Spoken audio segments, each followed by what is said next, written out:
চুনগড় এলাকায় ডাকাত ধরা পড়ছে। এডিশনাল এসপি আজমল হোসেনের নেতৃত্বে চুনগড় এলাকায় 4 জন কুখ্যাত ডাকাত ধরা পড়ছে। কুলাউড়া চুনগড় এলাকায়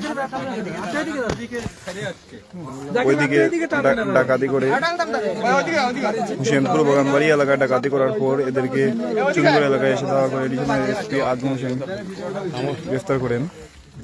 সঙ্গীয় সাব ইন্সপেক্টর এসআই জুনেদ এবং সঙ্গীয় ফোর্স ওকে গ্রেফতার করা হয় চুনগড় এলাকায়।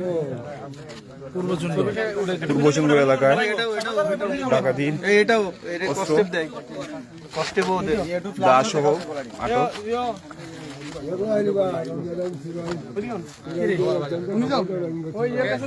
4 জন ডাকাত আটক, 1 জন পলাতক।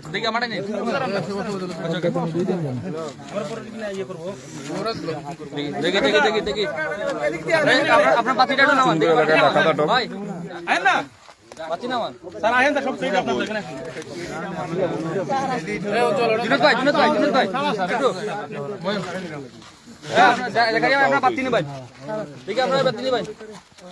এই উজ্জ্বল ভাই লাইট ধরো। জিজ্ঞেস করেন স্যার, এই লাইট বলো।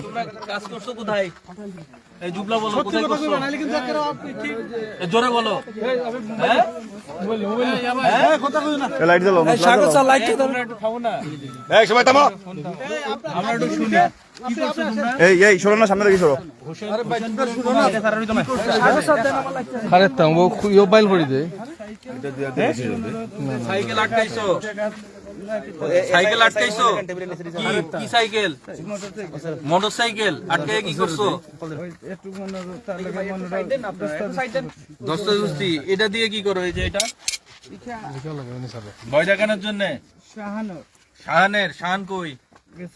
তোমরা কতজন ছিলে এখানে? 5 জন ছিলা। ধরা পড়লা কিভাবে? আমার গাড়ির পেছনে পড়ছো। তা আমার আঙুলটা ভাঙলা কেন? এই যে আঙুলটা। না না ভাই, আমি তোমার সুন্দর ভাবে বললাম ভাই তোমার আমি চিনি, তুমি দাঁড়াও। দাঁড়াইতে বললাম না, বললাম গাড়িতে বসো। তো তুমি কি করলা? এটা মাফ চাইলাম। এর গরিব মানুষের তুমি মোবাইলটা ডাকাতি করে নিলাম। মোটরসাইকেলটা কোথায় রাখছো? মোটরসাইকেলটা দিয়ে আসছো? হ্যাঁ, চাবি নিয়ে আছে। তোমরা কয়জন ছিল আবার ভালো করে বলো? 5 জন। এই যে এটা দিয়ে কি করো বলো? এটা দিয়ে এটা দিয়ে কি করো? হ্যাঁ, ভয় দেখাও। আর এটা